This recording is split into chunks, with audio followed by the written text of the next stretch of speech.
तो जान गए कि नहीं, सबसे बड़ा परितंत्र आपका जल का परितंत्र होता है, सबसे छोटा परितंत्र आपका स्थल का परितंत्र होता है। लेकिन जल के परितंत्र में सबसे बड़ा परितंत्र कौन सा होता है? तो सबसे बड़ा परितंत्र आपका इकोसिस्टम होता है, कि समुद्र का परिस्थितिक तंत्र सबसे बड़ा परितंत्र होता है, और जो पानी इकोसिस्टम होता है, तालाब का परितंत्र सबसे छोटा परितंत्र होता है।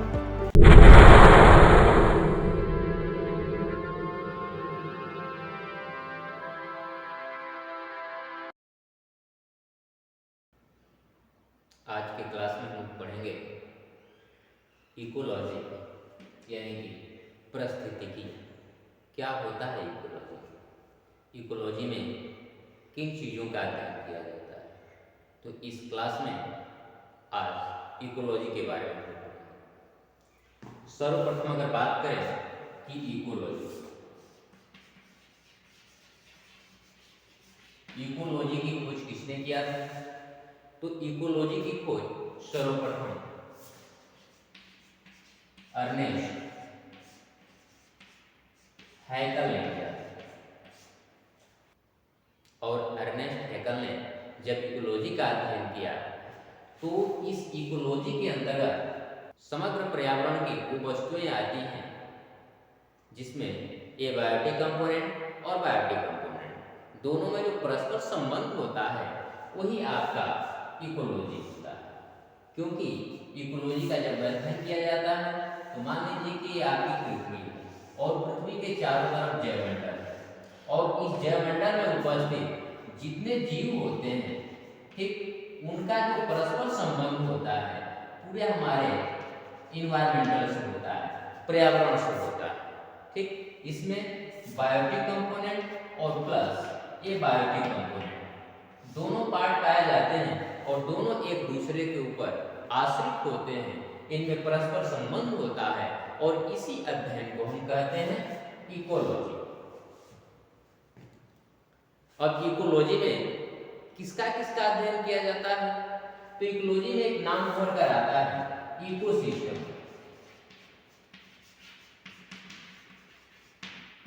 इकोसिस्टम यानी कि परितंत्र। और परितंत्र की खोज किसने किया था, यानी कि इकोसिस्टम की खोज किसने किया था? एजी टांसले। क्योंकि इकोसिस्टम यानी कि जो परितंत्र होता है एक प्रकार का ऐसा सिस्टम होता है जिसके अंतर्गत एबायोटिक और बायोटिक दोनों चीजों का अध्ययन किया जाता है। इसमें एबायोटिक कंपोनेंट के रूप में आपके सॉइल होता है, एयर होता है, लाइट होता है, वाटर होता है, और बहुत सारी चीजें आती हैं। और जो बायोटिक कंपोनेंट होता है, बायोटिक कंपोनेंट के रूप में आपका primary consumer, secondary consumer, tertiary consumer और डिकम्पोजर आते हैं। तो आइए हम जानते हैं कि इकोसिस्टम के अंतर्गत वो जितने कंपोनेंट होते हैं उनका वर्क क्या होता है। एक और बात कि अगर यहां से दो प्रश्न आ सकते हैं, एक आपका इकोलॉजी से प्रश्न आ सकता है और एक आपका इकोसिस्टम से प्रश्न आ सकता है कि इकोलॉजी की खोज किसने किया था। तो इकोलॉजी की खोज अर्नेस्ट हैकल ने किया था, और इकोसिस्टम की खोज किसने किया था? तो इकोसिस्टम की खोज एजी टांसले ने किया था 1935 ईस्वी में किया था। और इसी के अंतर्गत उन जीवों का अध्ययन किया जाता है, और उन जीवों का जब अध्ययन किया जाता है तो वो आपका इकोलॉजी का इकोसिस्टम।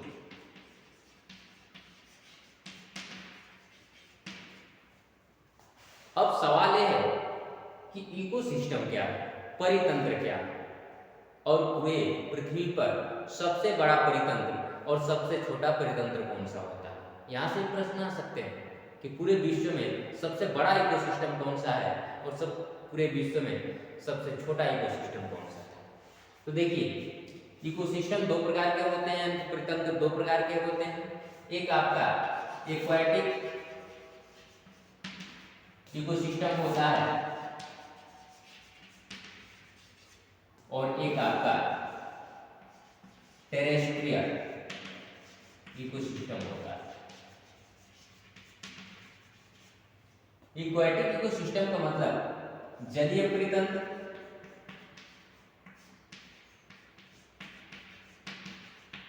और टेरेस्ट्रियल इकोसिस्टम का मतलब स्थलीय परितंत्र।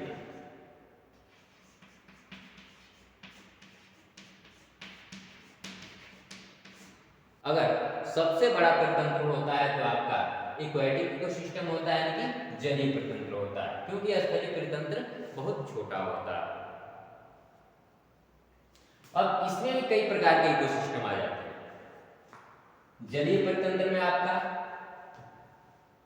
सी इकोसिस्टम आ जाएगा, पॉन्ड इकोसिस्टम आ जाएगा, रिवर इकोसिस्टम आ जाएगा, लेक इकोसिस्टम आ जाएगा। ये तमाम प्रकार के इकोसिस्टम होते हैं। और स्थलीय इकोसिस्टम में ग्रासलैंड इकोसिस्टम आ जाएगा, फॉरेस्ट इकोसिस्टम आ जाएगा, फिर मरुस्थल का इकोसिस्टम आ जाएगा। ठीक, तो स्थलीय परितंत्र के भी इतने पार्ट होते हैं और जलीय परितंत्र के भी इतने पार्ट होते हैं। अब देखिए, इसमें सबसे बड़ा छोटा है, हम तो जान गए कि नहीं, सबसे बड़ा परितंत्र आपका जल का परितंत्र होता है, सबसे छोटा परितंत्र आपका स्थल का परितंत्र होता है। लेकिन जल के परितंत्र में सबसे बड़ा परितंत्र कौन सा होता है? तो सबसे बड़ा परितंत्र आपका सी इकोसिस्टम होता है, कि समुद्र का पारिस्थितिक तंत्र सबसे बड़ा परितंत्र होता है। और जो पॉन्ड इकोसिस्टम होता है, तालाब का परितंत्र सबसे छोटा परितंत्र होता है। यह एक्वाटिक इकोसिस्टम का पार्ट होता है।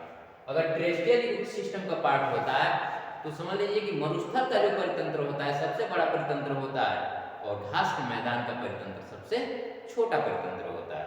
लेकिन अगर पूरे विश्व में पूछा जाए कि सबसे बड़ा परितंत्र कौन सा होता है, तो सागर या महासागर का जो परितंत्र होता है सबसे बड़ा परितंत्र होता है, और घास के मैदान का जो परितंत्र होता है सबसे छोटा परितंत्र होता है। तो ये तो परितंत्र यानी कि जो इकोसिस्टम थे उसके पार्ट थे, उसके भाग थे। अब हम जानेंगे कि आखिर इकोसिस्टम में कौन कौन से कंपोनेंट आते हैं। उन कंपोनेंटों का एक दूसरे से जो परस्पर संबंध होता है वो किस प्रकार होता है, वो किस आधार पर एक दूसरे से जुड़े होते हैं। इकोसिस्टम में मेन रूप से दो कंपोनेंट होते हैं। एक आपका पहला होता है एबायोटिक कंपोनेंट,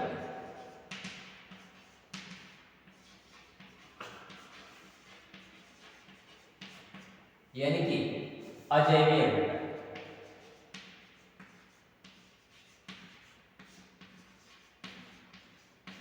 और दूसरा होता है बायोटिक कंपोनेंट,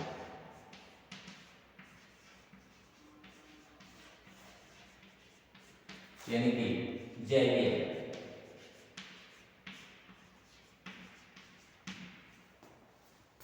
यानी कि ये बायोटिक कंपोनेंट अजैवीय घटक जिसमें कोई जीवन नहीं पाया जाता है, लेकिन वह हमारे इकोसिस्टम का एक बहुत बड़ा अंग होता है। और बायोटिक कंपोनेंट का मतलब जैविक घटक होता है जिसमें जीवन पाया जाता है, और ये भी हमारे इकोसिस्टम का बहुत बड़ा अंग होता है। और इन दोनों का परस्पर संबंध होता है। लेकिन जो बायोटिक कंपोनेंट होता है इसके कई पार्ट हो जाते हैं। अगर हम एबायोटिक कंपोनेंट की बात करते हैं तो एबायोटिक कंपोनेंट में आता है एयर आ जाता है, लाइट आ जाता है,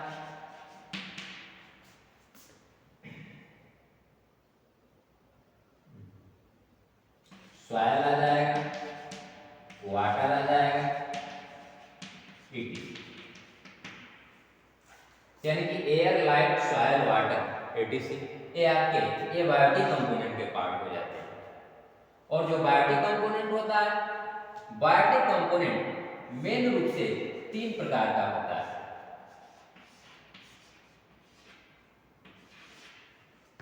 पहला होता है प्रोड्यूसर, दूसरा होता है कंज्यूमर, और तीसरा होता है डीकंपोजर। प्रोड्यूसर का मतलब पृथ्वी पर जितने ग्रीन प्लांट पाए जाते हैं, यानी कि हरे पौधे, ये सभी प्रोड्यूसर होते हैं, क्योंकि इनका नेचर होता है कि यह ऑटोट्रॉफ्स होते हैं, और ऑटोट्रॉफ्स के रूप में ये अपना भोजन स्वयं बनाते हैं। सूर्य से लाइट को लेते हैं, वायुमंडल से कार्बन डाइऑक्साइड को लेते हैं, पृथ्वी से जल और खनिज लवण को लेते हैं। और इसमें क्या पाया जाता है? तो एक विशेष प्रकार का पिगमेंट पाया जाता है जिसे हम कहते हैं क्लोरोफिल। और क्लोरोफिल की सहायता से अपना भोजन बनाते हैं, ग्रहण करते हैं और ऑक्सीजन को रिलीज करते हैं। तो इस प्रकार बिहेव करने वाले जो पौधे होते हैं वो प्रोड्यूसर कहलाते हैं। दूसरा होता है कंज्यूमर। कंज्यूमर का मतलब होता है उपभोक्ता, जो अपने भोजन के लिए दूसरों के ऊपर निर्भर होता है, डिपेंड होता है। तो जितने एनिमल होते हैं, हाँ यूग्लिना को छोड़कर, क्योंकि यूग्लिना एक ऐसा एनिमल होता है जो एनिमल और प्लांट दोनों के बीच की कड़ी माना जाता है। तो यूग्लिना को छोड़कर इस पृथ्वी पर जितने एनिमल होते हैं सबको हम कंज्यूमर कहते हैं, उपभोक्ता कहते हैं। ये तो प्रोड्यूसर था, उत्पादकता। लेकिन ये आपका कंज्यूमर होता है, उपभोक्ता होता है। और सभी एनिमल उपभोक्ता होते हैं क्योंकि वो अपने भोजन के लिए एक दूसरे के ऊपर निर्भर होते हैं। और तीसरा होता है डीकंपोजर। डीकंपोजर का मतलब होता है अपघटनकर्ता। और अपघटनकर्ता किसे कहते हैं? तो अपघटनकर्ता वे बैक्टीरिया होते हैं, वे जीवाणु होते हैं जो हमारे मिट्टी में पाए जाते हैं और किसी भी डेड बॉडी के शरीर के अंतर्गत प्रवेश करते हैं और उस बॉडी को डिकम्पोज करने का काम करते हैं, जिससे वो बॉडी डिस्ट्रॉय हो जाती है।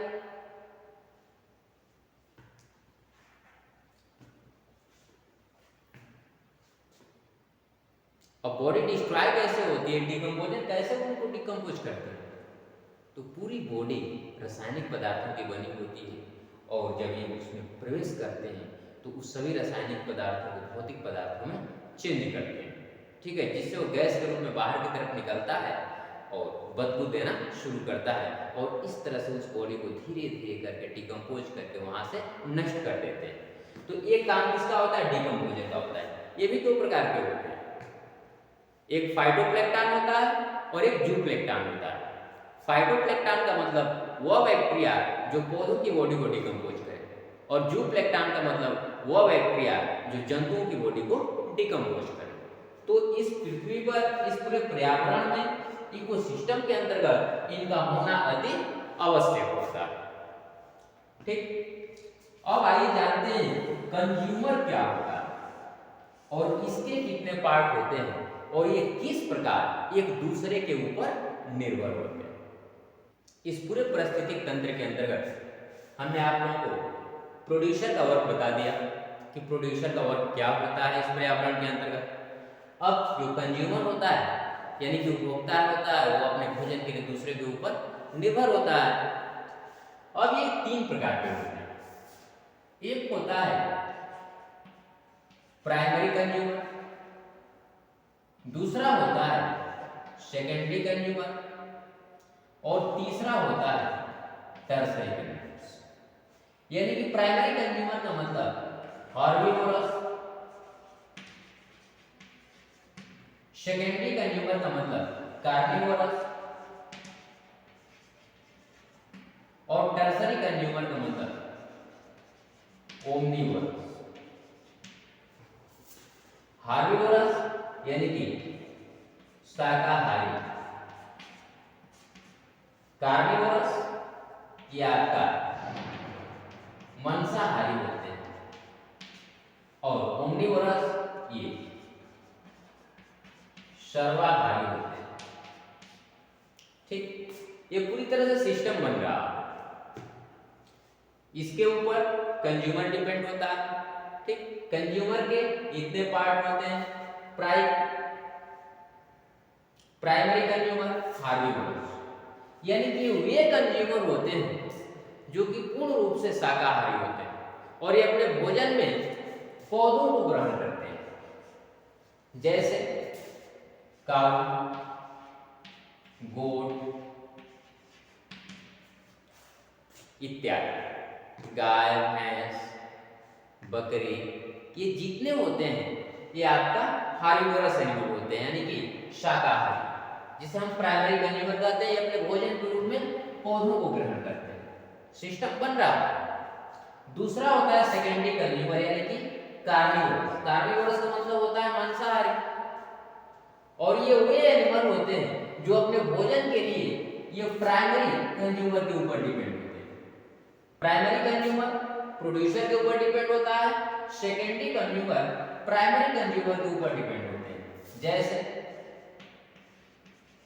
लायन, शेर, बाघ, चीता, भेड़िया इत्यादि, क्योंकि ये पूर्ण रूप से क्या होते हैं, मांसाहारी होते हैं और अपने भोजन के लिए यह हमेशा गाय, भैंस, बकरी, हिरन इन्हीं चीजों को ग्रहण करते हैं, अपना निवाला बनाते हैं। तीसरा होता है टर्सरी कंज्यूमर। टर्सरी कंज्यूमर का मतलब तृतीयक उपभोक्ता, और यह तृतीयक उपभोक्ता ओमनिवोरस होता है, यानी कि यह सर्वाहारी होता है। और यह जो सर्वाहारी होता है यह अपने भोजन के रूप में कई चीजों को ग्रहण कर लेता है, यानी कि इसे मिल जाए तो सेकेंडरी कंज्यूमर को भी ग्रहण कर लेगा अपने भोजन के रूप में, प्राइमरी कंज्यूमर को भी ग्रहण कर लेगा और पौधे को भी ग्रहण कर लेगा। तो सब कुछ जो खाता है उसे हम क्या कहते हैं, सर्वाहारी यानी कि ओमनिवोरस, तृतीयक उपभोक्ता। तो इस प्रकार जो सिस्टम बनता है, इसी सिस्टम को हम क्या कहते हैं, इकोसिस्टम। और इन इकोसिस्टम के अंतर्गत ये जितने कंपोनेंट होते हैं उनका एक आपसी पारस्परिक संबंध होता है। और तीसरा मैंने बताया कि डीकंपोजर यानी कि अपघटन करता, इसमें से किसी भी बॉडी की डेथ हो जाती है तो इस डेथ बॉडी को वो आसानी से डिकम्पोज करके वहां से डिस्ट्रॉय कर देते हैं, नष्ट कर देते हैं। तो इस इकोसिस्टम में इनका भी होना अति आवश्यक होता है। आज के क्लास में बस इतना है, और अगले क्लास में हम लोग इस इकोसिस्टम के एक एक पार्ट को देखेंगे, एक एक पार्ट की व्याख्या किया जाएगा। तब तक के लिए